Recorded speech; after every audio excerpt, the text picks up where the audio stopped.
Welcome in to Union, an American Bistro in Castle Rock. The amazing team here is going to walk us through some great dishes and drinks. So without further ado, take it away, Chef Chris. Good afternoon, ladies and gentlemen. I'm Chris. I'm back here at Union American Bistro. Today we've got kind of a couple of exciting things. We're gonna teach you guys how to make risotto this afternoon. This is dishes that we've used many different ways here, even at the restaurant. But I wanted to kind of show everybody here this afternoon the process in which to make it, so it's not as scary, and you guys can do it all in your home. Um, Risotto comes from a different type of rice called arborio rice. This is actually from our region in Piedmont in Italy. Difference of between this rice and other long grain rices that you would just normally use at your home is kind of how we get the starch to come out of it. Normally, you always take your rice, you soak it, you have to rinse it or wash it. This rice is different. We don't do that because the starch, the reason you do it with the long grain rices is the starch is already coated on the outside of the grain, and you need to get that off. You'll notice if people don't do that, their rice is really clumpy and stuck together. This rice, however, the starch is on the inside, and so what we're going to do is we're going to gently coax it out. And what it's going to do is we're going to get every individual grain coated in a little bit of oil. I'll show you that here in a little bit. But furthermore, this is going to look like a creamy dish, and that's really what you're going for. But you still should be able to see and taste each individual grain like you were eating regular rice. So I can kind of go through a little bit here what we have ingredients-wise and what we're going to get started with. Okay, folks, so I've got a few ingredients laid out here. I'll just kind of go through them and then we'll start cooking. First thing I'll show you guys is I have about 2 cups of arborio rice that we talked about here. I separated them because we're going to do 2 different types of risottos today. One of them is going to be the classic with white wine, and then we're going to do like a risotto rouge with red wine. Some of the other ingredients that we'll get into here in a little bit, we're going to start with, we're going to dice just 1 medium yellow onion. We have some chopped parsley, some blue cheese crumbles, any will do, grated Parmesan. We have some garlic, and this is just a mushroom medley that we use here at the restaurant. When we get into actually making the dish here, any mushrooms of your choice would work just fine. We're gonna grill a steak with this one, which will be kind of fun too. All right, so let's get started cooking risotto. First things first, the medium yellow onion that I was talking about, we're gonna peel and dice that. Easiest way that I've taught people over the years is we're just gonna trim both ends like this. I try to just cut through the first layer, if you will, so that we can peel it.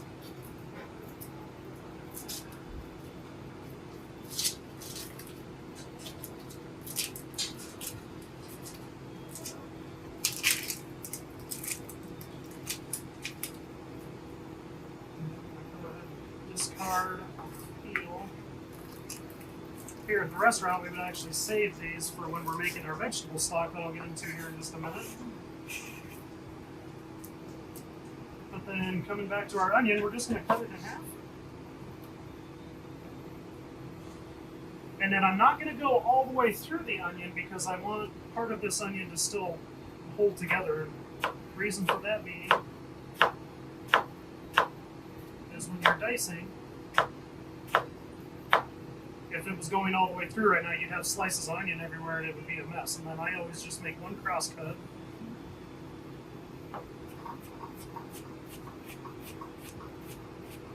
Before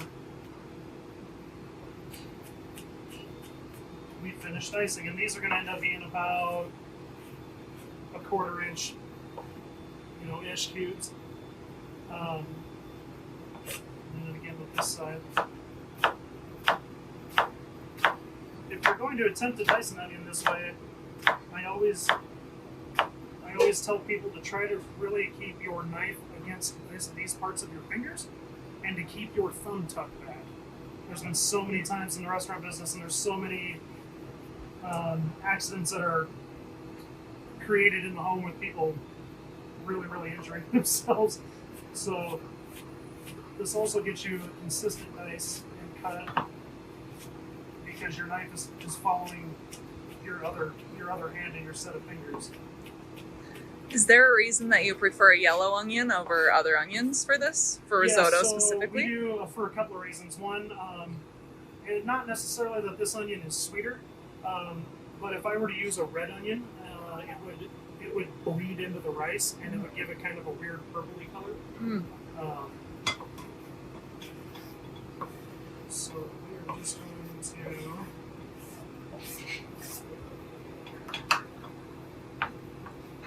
Now, the only other way you could cheat this is I do know in grocery stores that they do sell diced onions. That is a way to go too. But as you can see, it doesn't really take any time to dice an onion. Okay, so now we've got our onions diced and most of our prep ready to go. Now it's time to start actually cooking. So since we're doing two different risottos, I'm going to do them both at the same time here. Normally in your house you would just do one of these. But we're just going to start with a little bit of olive oil in the bottom of these pots.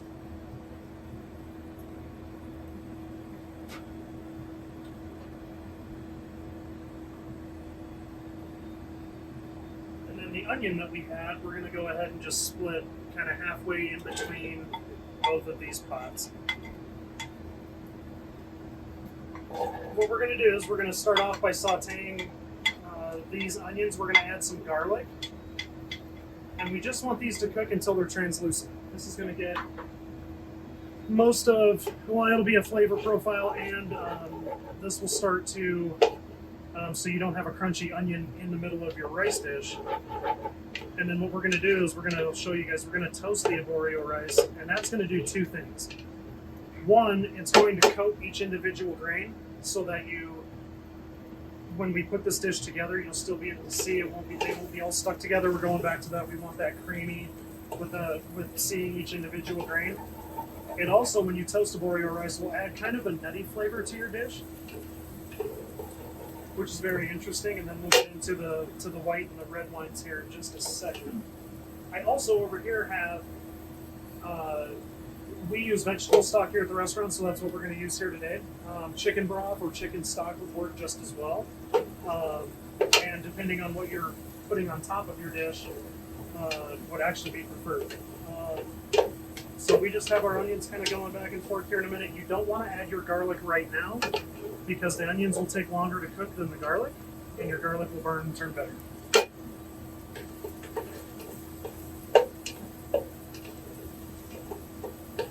So we just kind of keep moving them back and forth here just a little bit for the same reason, so we're just lightly cooking these onions. We're not burning them, or we're not caramelizing them.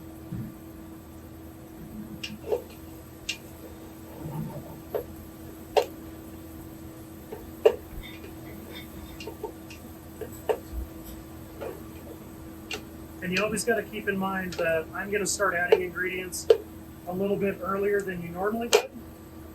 There's a term that we like to use in the kitchen called carryover cooking. So even though that I'm adding more ingredients that aren't hot or is cooking to these dishes, these ingredients that are in here that are hot are still cooking.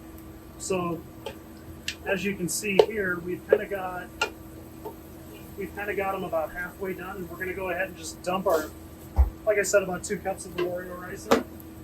Now this is kind of where you get to the point where you need to really start paying attention, because the rice will stick to the bottom of your pan, and it makes it extremely hard to clean, and also it'll end up clumping together on you. So kind of from the time you get the rice in the pan, you really don't leave it again. So we're just going to move this around. We're trying again. We're just kind of toasting the rice a little bit, but we're more importantly coating each grain with oil. This is also where I like to add my garlic. Again, you don't want to add your garlic too soon because you don't want to burn and it'll turn your whole dish bitter. And we're just gonna lightly kind of turn this around. The other thing that I forgot to mention earlier, for the most part, I'm going to use this wooden spoon. Reason for that being, you are going to see a metal spoon in this segment, but I don't like to use the metal because it tends to break the rice up a lot, as opposed to a wooden spoon that doesn't. So we're just kind of get everything incorporated. When you're doing this in your kitchen at home, you're really going to know that the garlic is ready because it's going to give you a good fragrant smell. And again, like I said, this will continue to cook as we add our ingredients. We're kind of cooking in layers, if you will.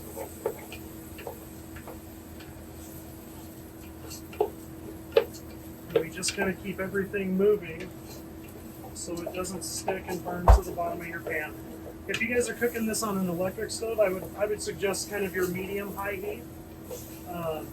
Same thing with gas. We're probably medium-high heat right now as well. So just a couple of minutes in here.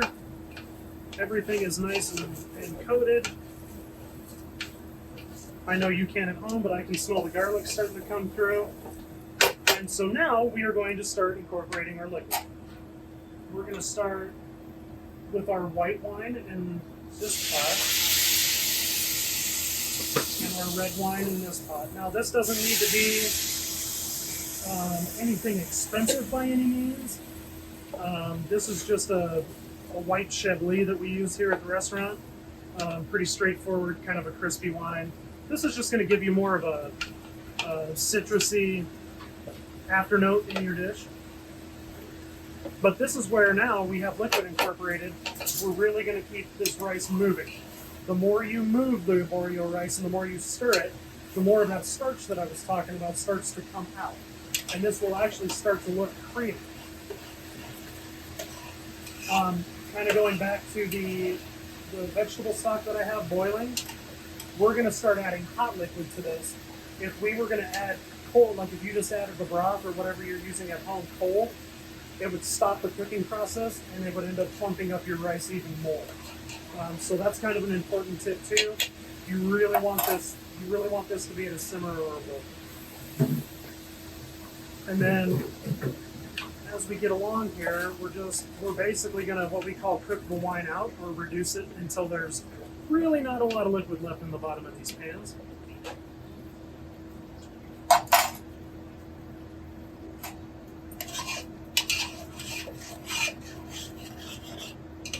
Here in just a second as well, after we add our first round of stock to both of these pans, I'm going to add some salt and pepper to it.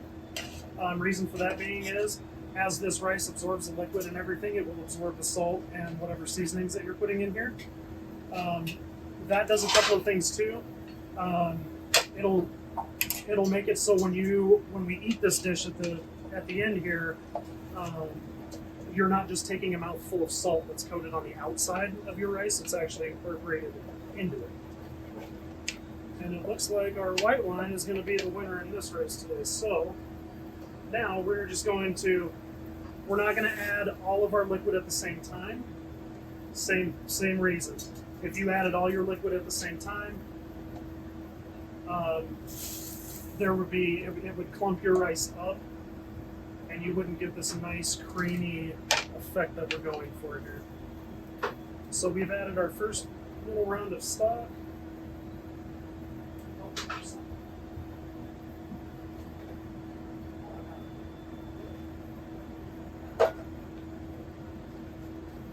We're just going to lightly season this here with a little salt and pepper. Oops, sorry.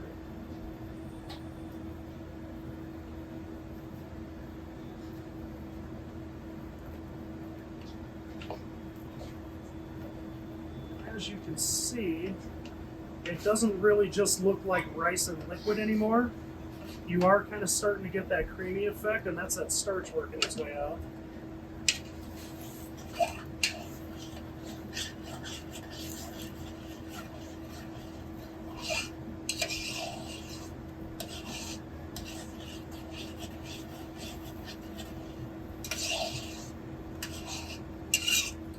This is one of my favorite dishes to make because there's so many possibilities. I'm going to show you just a couple of what we do here at the restaurant or that you can do at home. But both of these dishes go so good with everything from chicken to seafood, shrimp, We're gonna, like I said earlier, we're gonna do one tonight or this afternoon with a grilled steak. It is just super versatile. But as you can see, we're starting to cook most of the liquid out again. The rice is starting to absorb it. And what we're really going for here, this process from start to finish should take you about a half an hour. What we're going for is a toothsome feel, so it shouldn't be completely soft and mushy, but it also shouldn't be like eating a handful of rocks, if you will. We want that kind of really nice in between. So I generally like to go in thirds. So the recipe we put out for this for you guys, it'll end up being, it looks like about a quart and a half of stock. We'll just incorporate that into our rice in thirds.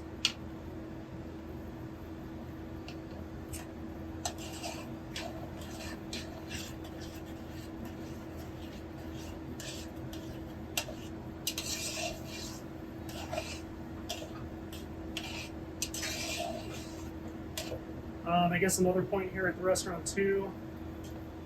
This is something if you were hosting a dinner party or you wanted to get this step finished first, if you will. I always train people here that you can cook this rice to what I call 60%. So it's still going to be a little crunchy, but everything will be cooked through that you have in your pan. We're going to switch here in just a little bit after we add the rest of the stock, and I'll show you guys when we finish the dish the other components that we add to it. This is my opinion and my opinion alone, but if you don't make risotto with some sort of Parmesan cheese and butter, then you're really not making risotto.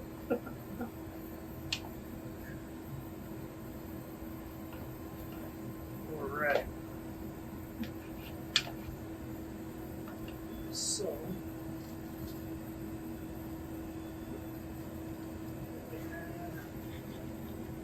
the last little bit here. And don't be afraid either if you add all the liquid and you still think that it's a little too crunchy or a little too toothsome for you. Feel free to heat up more stock and keep adding it until it's at your preference.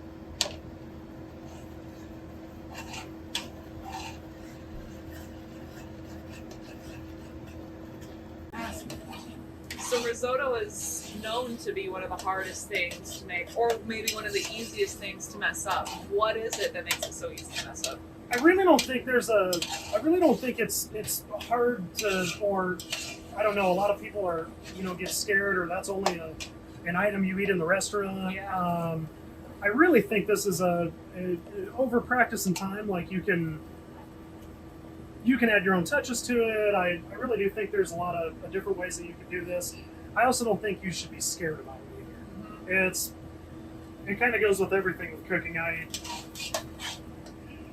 If you do it over and over and over again, it kind of becomes second nature. But just following these little tips and just it doesn't need to be a stressful. I don't think cooking should be stressful, but like oh man, I have liquid in this pan, and he said I have to watch it, and we've got to really pay attention. Oh my god. Mm-hmm. It really you just keep moving it. You just keep starting. Don't panic. And that's it. Yes. Right. Okay, folks. So now we've gone through the process. We have made our risotto. It looks beautiful. So now we're going to just do a couple of different accoutrements, if you will, or a couple of different dishes that you can do with these, just as an example. Okay. Now, if you were cooking this fresh and you were going straight from the pot to eating dinner, you would add all these ingredients just to your pot. But I'd like to show you too. I had mentioned about kind of part cooking it and setting it in your refrigerator or whatever. But if you're going to quote unquote reheat this or finish this dish, we're going to start first. Let's do the that risotto rouge.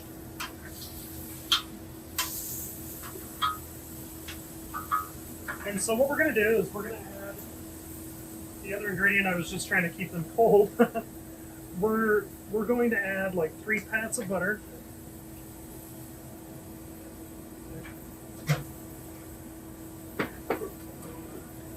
The mushroom medley that I was talking about earlier. We're just going to saute these mushrooms down just enough to where they're soft. Yet again, we're not going to burn them because burnt mushrooms do not taste good.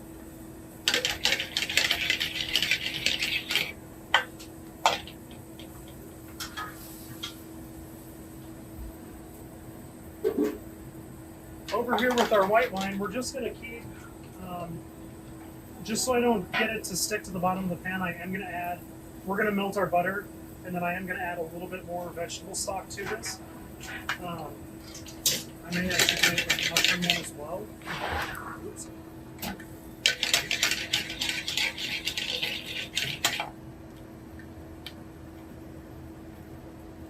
These particular mushrooms that we're using today are a little bit of a combination of shiitake, cremini mushrooms, which are baby portobellos, and a really interesting one you can kind of see here and here.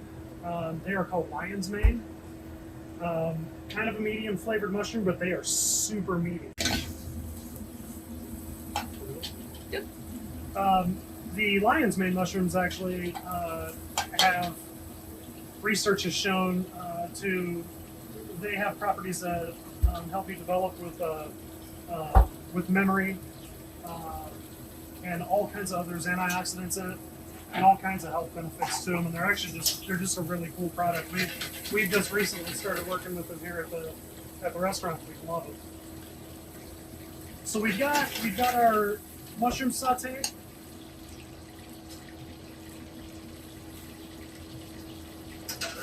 Again, didn't mean to sneak off camera there, but I'm going to add just a little more of, we're using vegetable broth today, but if you had chicken stock or your broth, that's fine too.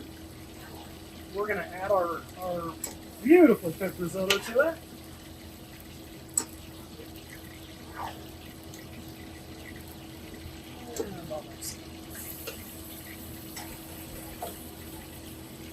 Yet again, when we're adding this to our saute pans or anything that you keep incorporating items with, you just want to keep it moving. So we're just going to really making sure we don't have anything stuck to the bottom of the pan. If you need to continue to add the liquid of your choice to it, that's just fine. At this point in time, we have everything mixed together. I'm going to add some blue cheese crumbles to this dish.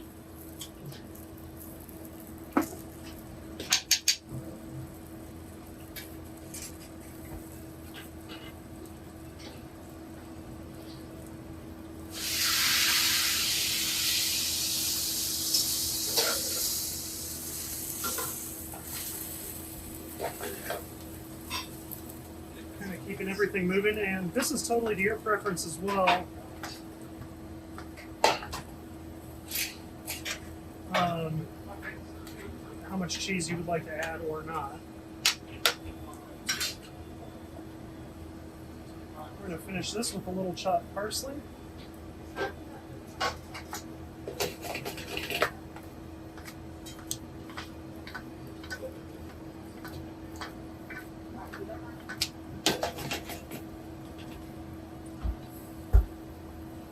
This, my friends,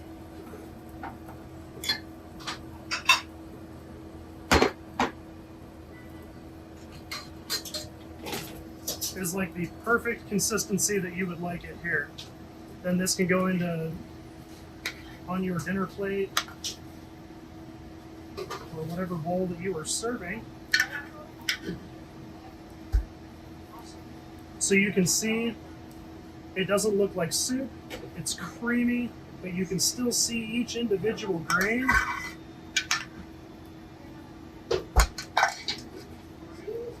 Here at the restaurant, if we were making this as a special, I'm just going to grab this. This is totally not necessary, but we make a red wine syrup.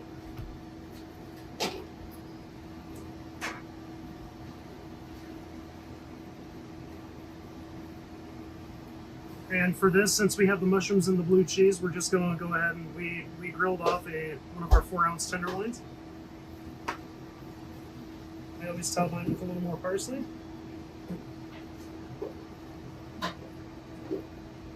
And that is a beautiful risotto rouge. So now we're going to finish our more traditional risotto that we made with the white wine. So yet again, I just melted a little bit of butter. I added a little more stock just so we can keep everything moving in the pan.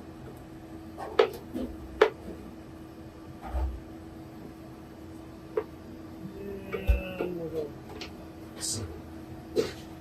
Again, I'm still sticking with pretty much medium-high heat. I'm just going to get everything moved around. This is just going to incorporate the butter. And with this one, we're going to go ahead and add some grated Parmesan cheese.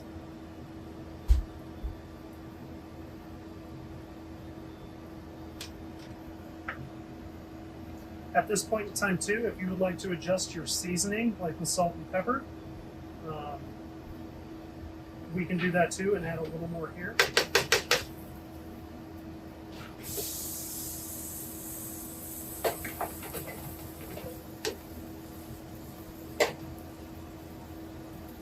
Like I said too before, if you're going to serve this right away, you could incorporate all these ingredients right into the pot we were cooking in earlier.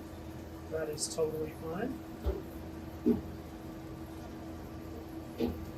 But like we're going to get it just back to the same consistency as here.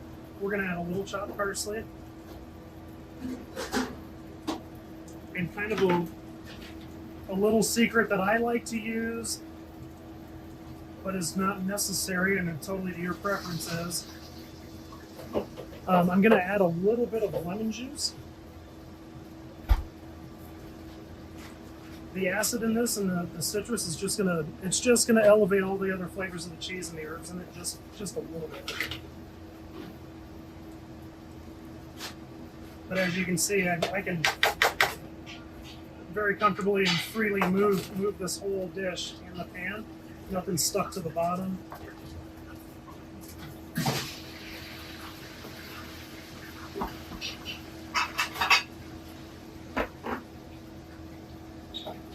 And we'll do the same thing with this risotto. Put it into, this is our dinner bowl, but whatever vessel you would like to serve yours on.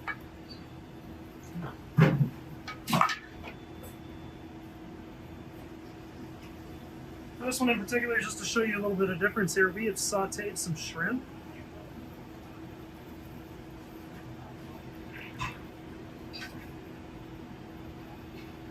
I always like to finish mine with just a little more Parmesan.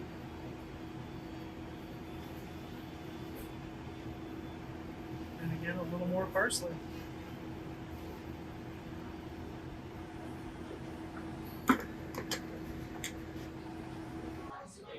And folks, that's really all there is to it. Again, we went through more of a traditional white wine risotto. We made the risotto rouge, or red wine risotto. There's so many possibilities you can go from here. Today we did steak and shrimp. This works well with other seafoods, crab, various other meats. Sky's the limit. I hope you guys all enjoyed as much as we're going to. Welcome to Union. My name is Liz, and we're gonna be making the XO drink for Valentine's Day. We're gonna start with our rose spear right here in our big glass. We're gonna add some pearl lemon vodka, which is gonna be a 4 count.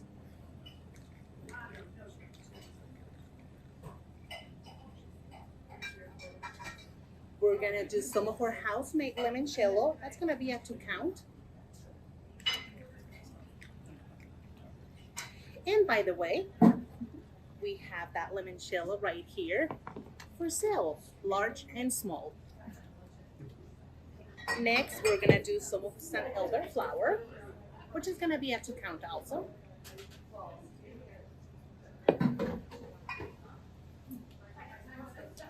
We're using some pomegranate syrup, just a splash. And we're gonna finish this drink with some of one whole champagne.